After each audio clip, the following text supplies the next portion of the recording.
Hello everyone, welcome back to our YouTube channel defence point. दोस्तों, इस video में हम navy SSR medical assistant exam के लिए एक फुल मॉक टेस्ट को यहाँ पे कवर करेंगे, जो कि आपके सिलेबस, पेपर पैटर्न और कुछ प्रीवियस ईयर क्वेश्चंस के ऊपर बेस होने वाला है। और दोस्तों, इसमें जो है आपको सारे सब्जेक्ट्स के क्वेश्चंस इंक्लूड देखने को मिलेंगे, तो मॉक काफ़ी इंपॉर्टेंट होने वाला है, तो इसको एंड तक देखिएगा और जो भी आपका स्कोर रहता है वो कमेंट में बताइएगा। और दोस्तों, अगर आप लोगों ने इस मॉक टेस्ट सीरीज के पहले 8 पार्ट अगर नहीं देखे हैं तो उनकी भी लिंक आपको वीडियो के डिस्क्रिप्शन बॉक्स में और साथ ही जो है चैनल के प्लेलिस्ट में देखने को मिल जाएगी। तो चलिए शुरू करते हैं। देखिए, फर्स्ट क्वेश्चन जो कि आपको दिया हुआ है कि निम्नलिखित में से किस एक में जो है ओम नियम वैध नहीं होता। ऑप्शंस आपको दिए गए हैं wire bound resistor, potentiometer, junction diode या फिर इलेक्ट्रिक बल्ब। तो देखिए, सबसे पहले हम समझते हैं ओम्स लॉ को। लेकिन बात करें कि ओम्स लॉ है क्या, तो देखिए, स्थिर ताप पर जो है किसी चालक में प्रवाहित होने वाली जो विद्युत धारा आई होती है वो चालक के सिरों के बीच जो विभवांतर V होता है उसके समानुपाती होती है, यानी कि I डायरेक्टली प्रोपोर्शनल होती है V के। ठीक है। अब देखिए, विद्युत परिपथों में जो है उपयोग होने वाले कुछ ऐसे पदार्थ या फिर युक्तियां भी होती है जहां पर V और I की जो अनुपातिकता है ये लागू नहीं होती। यानी कि सिंपली आप ये बोल सकते हैं कि वो जो है ओम के नियम का पालन नहीं करते। फॉर एग्जाम्पल, जंक्शन डायोड, यानी कि जो संधि डायोड है ये आपके ओम नियम की पालना नहीं करता। तो करेक्ट आंसर हो जाएगा ऑप्शन सी। बढ़ते हैं अगले सवाल की ओर।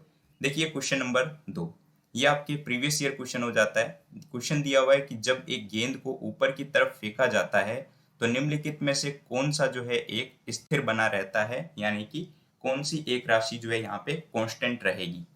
ऑप्शंस दिए गए हैं डिस्प्लेसमेंट यानी विस्थापन, काइनेटिक एनर्जी यानी गतिज ऊर्जा, एक्सेलरेशन यानी कि त्वरण, या फिर ऑप्शन डी वेग यानी कि वेलोसिटी। तो करेक्ट आंसर हो जाएगा यहाँ पे ऑप्शन नंबर सी, एक्सेलरेशन यानी त्वरण। देखिए, जब एक गेंद को ऊपर की ओर फेंका जाता है ना तो उसका त्वरण जो है यानी एक्सेलरेशन ये कांस्टेंट रहता है, जिसका मान जो है गुरुत्वीय त्वरण के बराबर यानी कि 9.8 मीटर पर सेकंड स्क्वायर हो जाता है, और दिशा जो है ये गति के विपरीत होती है। नेक्स्ट क्वेश्चन देखिएगा।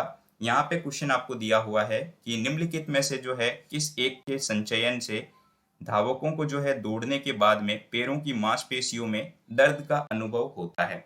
तो देखिए, धावकों को या फिर मान लीजिए आप लोग जब फिजिकल वगैरह की तैयारी करते हैं और रनिंग करते हैं तो दौड़ने के बाद जो है आपकी पैरों की मांसपेशियों में आपको दर्द फील होता होगा। तो ऐसा किस कारण से होता है? तो देखिए दोस्तों, दौड़ते समय क्या होता है कि पेशियों को जो है निरंतर आकुंचन करना पड़ता है। ठीक है। जिसके कारण जो है इसमें लैक्टिक एसिड जो है वो जमा होने लग जाता है और आकुंचन की क्षमता जो है वो धीरे धीरे समाप्त होने लग जाती है, जिसके कारण हमको पैरों में दर्द और थकावट वगैरह फील होने लग जाती है। लेकिन जब हम कुछ टाइम विश्राम करते हैं या फिर रेस्ट लेते हैं तो धीरे धीरे जो लैक्टिक एसिड जमा हो रखा होता है वो ऑक्सीकृत होकर के जो है पायरुविक एसिड में बदल जाता है, जिससे कि हमें रेस्ट मिलने के बाद थकावट भी समाप्त होने लगती है। तो इसके पीछे रीजन है लैक्टिक एसिड का। ठीक है, इंपॉर्टेंट क्वेश्चन है, ध्यान में रखिएगा।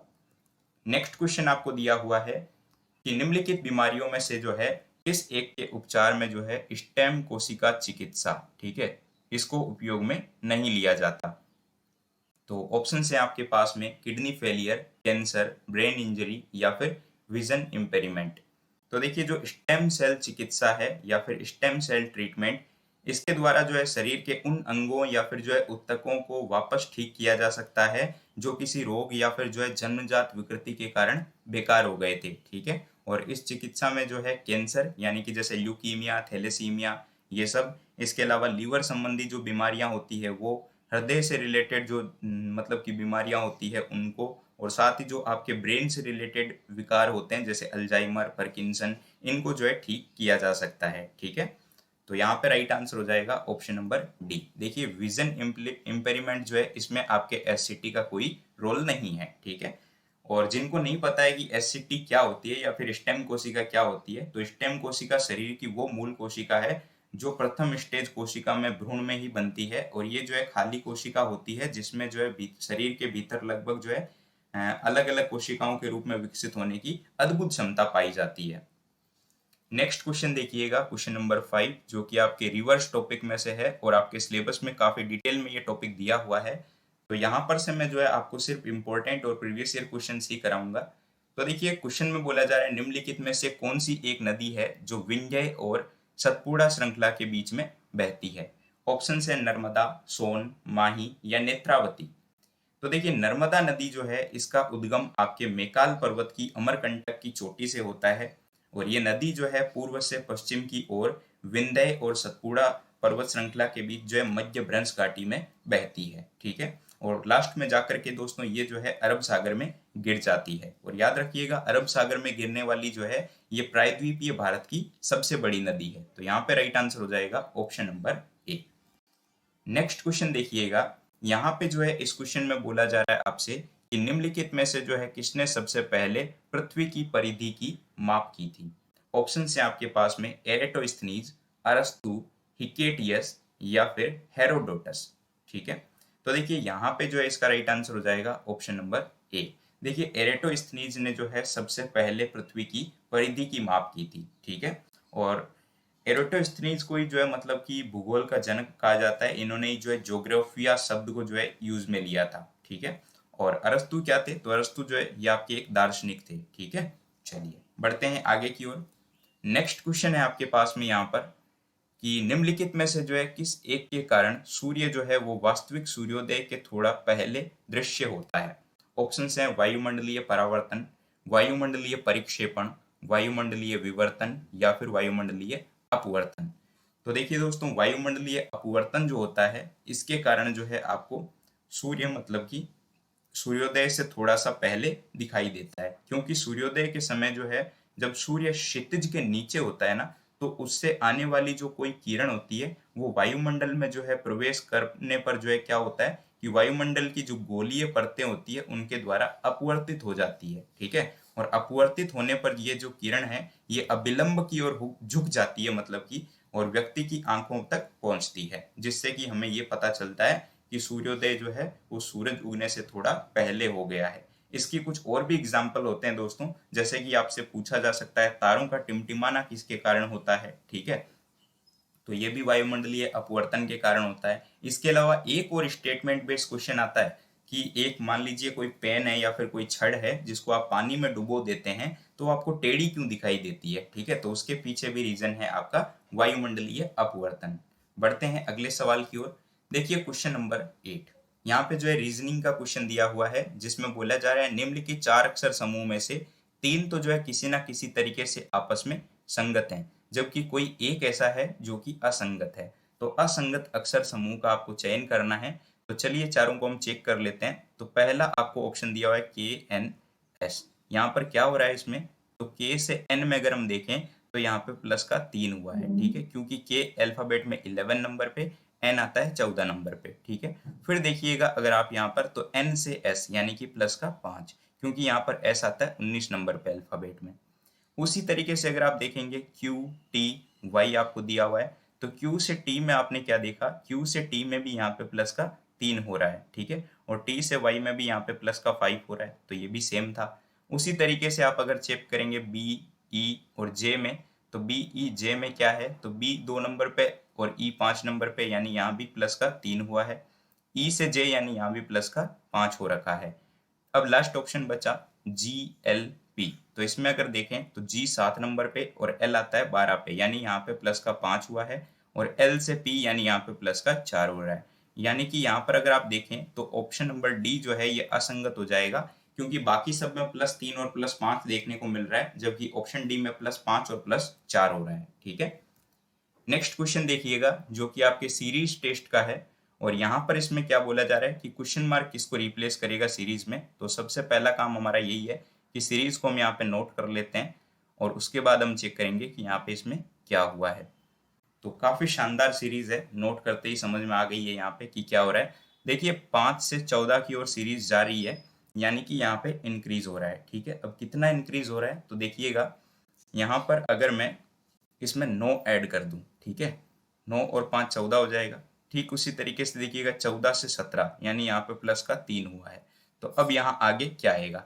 तो देखिए दोस्तों 9 जो था ना ये कैसे आ सकता है? अगर मैं 5 के अंदर 2 का क्यूब ऐड कर दूं, ठीक है, और उसमें प्लस का 1 ऐड कर दूं, ठीक है, तो 2 का क्यूब 8 हो जाएगा, +1 ऐड करेंगे तो 9 हो जाएगा। ठीक है, फिर आगे जो है प्लस का 3 हमने ऐड किया है। ठीक उसी तरीके से हम आगे यहाँ पर क्या करेंगे, इस बार जो है यहाँ पर हमने 2 का क्यूब ऐड किया था ना, तो यहाँ पर जो है हम 2 की घात 4 ऐड करेंगे, ठीक है, और प्लस का 1 ऐड कर देंगे, जिससे कि दोस्तों हमें यहाँ पर क्या मिल जाएगा, हमें यहाँ पर 17 के साथ जोड़ने पर 34 मिल जाएगा, ठीक है। फिर जो है हम वापस रिपीट करेंगे उसी स्टेप को, यानी प्लस का 3, तो यहाँ पे आ जाएगा प्लस का 3, तो 37 हो गया। यानी आपका राइट आंसर आएगा ऑप्शन नंबर ए। वैसे आपको ये बता दूं कि एसएससी का प्रीवियस ईयर क्वेश्चन हो जाता है, ठीक है। चलिए नेक्स्ट क्वेश्चन देखिएगा, question number 10। Select the option that express the given sentence in reported or indirect speech. तो सेंटेंस दिया हुआ है, Mohan said to Hari I will study for the exam, ठीक है। तो देखिए अगर आप इसमें देखें डायरेक्ट नरेशन में, Mohan said to Hari I will study for the exam, इसका जो सही इनडायरेक्ट स्पीच है ये हो जाएगा आपके Mohan told Hari that he would study for the exam, ठीक है। क्योंकि सेड टू को हम क्या करते हैं, टोल्ड में चेंज करते हैं और विल को वुड के अंदर चेंज करते हैं। तो यहाँ पर देखिए सेड टू को हमने चेंज किया है टोल्ड के अंदर, ठीक है, और विल को हमने चेंज किया है यहाँ पर वुड के अंदर, ठीक है। तो यहाँ पर अगर आप बाकी में देखेंगे ना तो आपको टोल्ड देखने को नहीं मिल रहा, इस कारण से ऑप्शन ए ही सिर्फ राइट आंसर है, ठीक है। अगले सवाल की ओर बढ़ने से पहले दोस्तों आपसे ये बोलना चाहूंगा, अगर आपको वीडियो पसंद आ रहा हो तो इसको एक लाइक जरूर से करिएगा, जिससे कि हमें काफी ज्यादा मोटिवेशन मिलता है। और साथ ही अगर आपने टेलीग्राम ग्रुप को ज्वाइन नहीं कर रखा है तो इसको ज्वाइन कर लीजिएगा, क्योंकि जो नोट्स, पीडीएफ्स और जो डेली क्विज होते हैं ये आपको टेलीग्राम के ऊपर ही देखने को मिलेंगे, ठीक है। और कुछ जो अपडेट आते हैं वो भी सबसे पहले मैं आपको टेलीग्राम पर ही प्रोवाइड करवाता हूँ। तो टेलीग्राम को ज्वाइन करने के लिए जो लिंक है वो वीडियो के डिस्क्रिप्शन बॉक्स में आपको देखने को मिल जाएगी। अब देखिए क्वेश्चन नंबर 11, जो कि दिया हुआ है कि आपको सिनोनियम बताना है एक्सप्लिक्ट वर्ड के लिए। तो इसका मतलब क्या होता है, एक्सप्लिक्ट यानी कि एक तरीके से आपके साफ या फिर स्पष्ट तौर पे, ठीक है, साफ या फिर स्पष्ट। तो देखिए यहाँ पर जो 4 ऑप्शंस दिए गए हैं, ड्रूपी, ओप्रेस, ओबियस या फिर हार्नेस, तो यहाँ पे ओबियस जो है इसका राइट आंसर हो जाएगा। यानी कि इसका भी मतलब होता है एक तरीके से साफ तौर पे या फिर स्पष्ट तौर पे या फिर जाहिर तौर पे, ठीक है। चलिए ड्रूपी यानी कि वर्ड क्या होता है, इसका मीनिंग होता है लटकता हुआ, ठीक है, लटकना। ओप्रेस यानी कि क्या होता है, एक तरीके से अत्याचार करना, ठीक है, अत्याचार करना किसी के ऊपर। और हार्नेस यानी कि क्या होता है, एक तरीके से किसी का दोहन करना, ठीक है, या फिर जो है कवच भी बोल सकते हैं, इसका एक मीनिंग कवच भी होता है, ठीक है। नेक्स्ट क्वेश्चन देखिएगा, यहाँ पर बोला जा रहा है निम्नलिखित में से किसने जो है सबसे पहले स्वराज्य शब्द का प्रयोग किया। नेवी एमआर का सवाल हो जाता है दोस्तों, काफी इंपॉर्टेंट है ये वैसे आपके नेवी एसएसआर में भी। तो देखिए ऑप्शंस हैं राजा राम मोहन राय, बाल गंगाधर तिलक, महात्मा गांधी या स्वामी विवेकानंद। तो यहाँ पे राइट आंसर हो जाएगा आपका ऑप्शन नंबर बी, बीजीटी, यानी कि बाल गंगाधर तिलक। देखिए बाल गंगाधर तिलक ने जो है 1916 में बेलगांव के अंदर यानी पूना में जो है होम रूल लीग की स्थापना की थी, जिसके लिए काफी फेमस हुए और पूरे देश में जो है इस मांग को प्रचारित किया कि विश्व युद्ध के बाद जो है भारत को होम रूल यानी कि स्वशासन दे दिया जाए, ठीक है। यही वो आंदोलन है जिसके दौरान तिलक ने एक नारा दिया था कि स्वराज्य मेरा जन्म सिद्ध अधिकार है और मैं इसे लेकर के रहूंगा। ये नारा भी याद रखिएगा, काफी बार एग्जाम में आता है। तो इसी तरीके से जो है स्वराज्य शब्द का पहला प्रयोग जो है इन्होंने ही किया था, ठीक है। चलिए नेक्स्ट क्वेश्चन आपको दिया हुआ है कि निम्नलिखित घटकों में से जो है किस एक के द्वारा डीसी धारा को नियंत्रित किया जा सकता है। प्रतिबाधा, प्रतिरोध, धारिता या फिर आपके प्रेरकत्व। तो यहाँ पे राइट आंसर हो जाएगा ऑप्शन नंबर बी। देखिए यदि किसी परिपथ में जो है प्रवाहित धारा की दिशा में कोई परिवर्तन ना हो, यानी कि धारा जो है एक दिशा में गतिमान रहे, तो इसे दिष्ट धारा यानी कि डीसी करंट कहा जाता है, ठीक है। और विद्युत परिपथ में जो है धारा के नियंत्रण हेतु प्रतिरोधों को यानी कि रेजिस्टेंस को यूज में लिया जाता है, ठीक है। और ये 2 क्रम में हो सकते हैं, एक होता है आपका सीरीज, दूसरा होता है पैरेलल यानी कि श्रेणी क्रम और समानांतर क्रम। नेक्स्ट क्वेश्चन आपको यहाँ पर दिया हुआ है कि निम्नलिखित में से कौन सी एक सर्वोच्च पर्वत चोटी है। तो देखिए यहाँ पर क्या हो जाएगा, ऑप्शन है नंगा पर्वत, नंदा देवी, कंचनजंगा या फिर केटू। तो हिमालय जो है ये नवीन और वलित पर्वत श्रृंखला है और विश्व की जो अधिकांश ऊंची पर्वत चोटियां हैं वो इसी में आपको देखने को मिलती है, जिसमें कि आपको माउंट एवरेस्ट भी देखने को मिल जाती है जो 8,848 मीटर की ऊंची है, ठीक है। और इसके अलावा जो है यहाँ पर इन ऑप्शंस में अगर आप देखेंगे तो K2 यानी जो गोडविन ऑस्टिन है, तो सबसे बड़ी कौन सी हो जाएगी, K2, ठीक है। क्योंकि K2 क्या है कि इसकी ऊंचाई है आपके कितनी, 8,611 मीटर, ठीक है। और वहीं आपके जो माउंट एवरेस्ट है, ठीक है, माउंट एवरेस्ट की कितनी है, 8,848 मीटर, ठीक है। तो ये भी आपको याद रखने हैं, इनमें कंफ्यूजन आपको बिल्कुल भी नहीं होना है, ठीक है। चलिए नेक्स्ट क्वेश्चन आपको दिया हुआ है कि हल्दी में विद्यमान प्राकृतिक रंजक क्या कहलाता है। ऑप्शंस हैं सिनेमिन, फिनेप्थोफिलिन, मेथिल ऑरेंज या फिर करक्यूमिन। तो देखिए हल्दी में जो विद्यमान प्राकृतिक रंजक होता है ये आपके करक्यूमिन होता है, और इसी के कारण दोस्तों हल्दी का जो रंग होता है ना ये पीला होता है, ठीक है। और हल्दी जो है प्रतिजैविक गुण रखती है अपने साथ में, ठीक है। और इसके अलावा दोस्तों आपसे ये भी पूछा जा सकता है, क्योंकि यहाँ पर हल्दी के रंग की बात आई है, तो टमाटर का लाल रंग किसके कारण होता है, लाइकोपीन के कारण होता है। मिर्च का लाल रंग किसके कारण होता है, कैप्सेसिन के कारण होता है। गाजर का लाल रंग किसके कारण होता है, तो एंथ्रोसाइनिन के कारण होता है। और प्याज का लाल रंग किसके कारण होता है, तो वो भी एंथ्रोसाइनिन के कारण होता है। ये सारे आपको जो है रंजक याद रखने हैं, ठीक है। चलिए नेक्स्ट क्वेश्चन यहाँ पर दिया हुआ है कि निम्नलिखित में से कौन सा एक एंजाइम नहीं है। तो यहाँ पर एमाइलेज, पेप्सिन, सोमेटोट्रोपिन या फिर ट्रिप्सिन। देखिए बायोलॉजी के क्वेश्चंस आज मैंने यहाँ पर थोड़े मॉडरेट और इजी रखे हैं, ठीक है, क्योंकि सारे क्वेश्चंस आपको एग्जाम में हार्ड देखने को नहीं मिलेंगे, ठीक है ना। तो बाकी आपको जो मैं मॉक टेस्ट करवा रहा हूँ और जो बायोलॉजी की अलग से सीरीज करवा रहा हूँ उसमें आपको सुपर टॉप लेवल के क्वेश्चंस भी इंक्लूड करके दिए हैं मैंने, ठीक है। चलिए तो यहाँ पर देखिए एमाइलेज, पेप्सिन, सोमेटोट्रोपिन या फिर ट्रिप्सिन में से कौन सा एंजाइम नहीं है, तो राइट आंसर हो जाएगा ऑप्शन नंबर सी, ठीक है।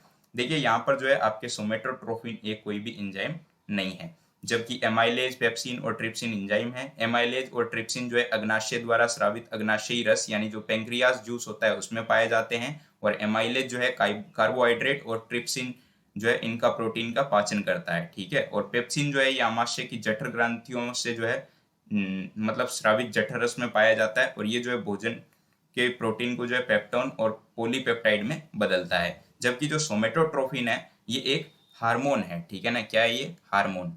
तो यहाँ पे लिख देता हूं मैं, ये एक वृद्धि हार्मोन है और ये मनुष्य और अन्य जानवरों में जो है वृद्धि के लिए जाना जाता है, ठीक है। नेक्स्ट क्वेश्चन देखिएगा, यहाँ पर बोला जा रहा है select the option that express the given sentence in direct speech. तो यहाँ पे सेंटेंस है the security asked him who he was and which flat he wish to visit.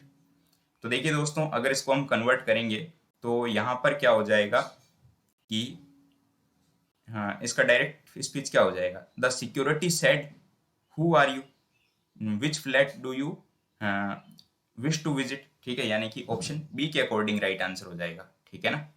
चलिए अगले सवाल की तरफ बढ़ते हैं।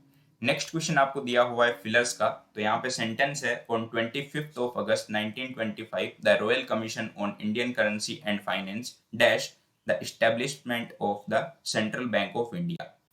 तो क्या आएगा, सेंसर्ड, डिफाइंड, प्रपोज्ड या फिर फिगर्ड।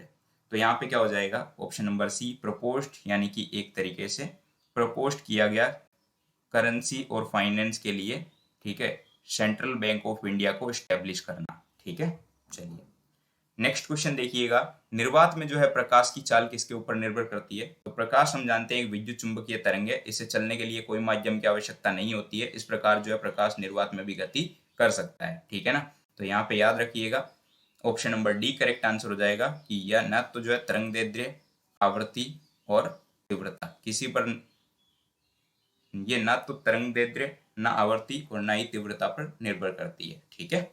चलिए अब देखिए क्वेश्चन नंबर 20। यहाँ पर बोला जा रहा है कि एक ऊट भाषा में एक्शन को इस तरीके से, बिशप को इस तरीके से, तो मैटर को किस तरीके से लिखेंगे। तो चलिए मैं यहाँ पर सबसे पहले देख लेता हूँ कि एक्शन वर्ड को किस तरीके से यहाँ पर नोट किया गया है, ठीक है। तो एक्शन को यहाँ पर लिखा जा रहा है आपके DFW FL और K से। तो यहाँ पर क्या हुआ है, तो A से D यानी कि यहाँ पर हुआ है प्लस का 3, C से F यानी यहाँ भी प्लस का 3, T से W यहाँ भी प्लस का 3, लेकिन I से F में आप देखेंगे माइनस का 3, O से L यानी यहाँ भी माइनस का 3 और N से K यानी यहाँ भी माइनस का 3। यानी कि शुरू के 3 लेटर में प्लस का 3 हुआ है और आखिरी के 3 लेटर में माइनस का 3 हुआ है। तो मैटर को भी इसी तरीके से लिखा जाएगा। तो सबसे पहले मैटर को हम यहाँ पे नोट कर लेते हैं। अब देखिए मैटर को किस तरीके से लिखेंगे, शुरू में हम प्लस का 3 करेंगे, ठीक है। तो M 13 नंबर पे आता है, प्लस का 3 करेंगे तो 16 आ जाएगा, 16 नंबर पे P आता है। A से प्लस का 3 करेंगे तो यहाँ पर आपके क्या आ जाएगा D, T से प्लस का 3 करेंगे W आ जाएगा, ठीक है। फिर माइनस का 3 होगा T से तो यहाँ पर आपका Q आ जाएगा, E से माइनस का 3 होगा तो यहाँ पर B आ जाएगा, और R से माइनस का 3 होगा तो यहाँ पर O आ जाएगा। तो करेक्ट आंसर हो जाएगा आपका यहाँ पर ऑप्शन नंबर ए। ठीक है, चलिए दोस्तों, उम्मीद करता हूँ कि आप लोगों को ये छोटा सा प्रैक्टिस सेट काफ़ी पसंद आया होगा। और अब एक क्वेश्चन आप लोगों के लिए, क्वेश्चन फॉर यू सीरीज में, तो बताइएगा कि किस परत में जो है ओजोन परत देखने को मिलती है, क्षोभ मंडल, ताप मंडल, समताप मंडल या फिर मध्य मंडल। तो जो भी इसका करेक्ट आंसर है वो इस वीडियो के कमेंट बॉक्स में बताइएगा। आज का मॉक टेस्ट जो है हमने थोड़ा सा मॉडरेट लेवल पे रखा था, जो कि बेसिक क्वेश्चंस के साथ था, क्योंकि आपको एग्जाम में जो है इस टाइप के क्वेश्चंस भी जरूर से देखने को मिलते हैं। सारे क्वेश्चंस एग्जाम में हार्ड नहीं आते हैं, ठीक है ना। तो दोस्तों, अगर आपको मॉक टेस्ट पसंद आया हो तो इसको लाइक करिएगा। चैनल पर अगर आप लोग नए हो तो इसको सब्सक्राइब करिएगा। और टेलीग्राम ग्रुप को अगर अभी तक आप लोगों ने ज्वाइन नहीं किया है तो उसको ज्वाइन कर लीजिएगा, लिंक वीडियो के डिस्क्रिप्शन बॉक्स में दी गई है। ठीक है, तो हम मिलते हैं एक नए वीडियो में नए टॉपिक के साथ। तब तक के लिए जय हिंद दोस्तों।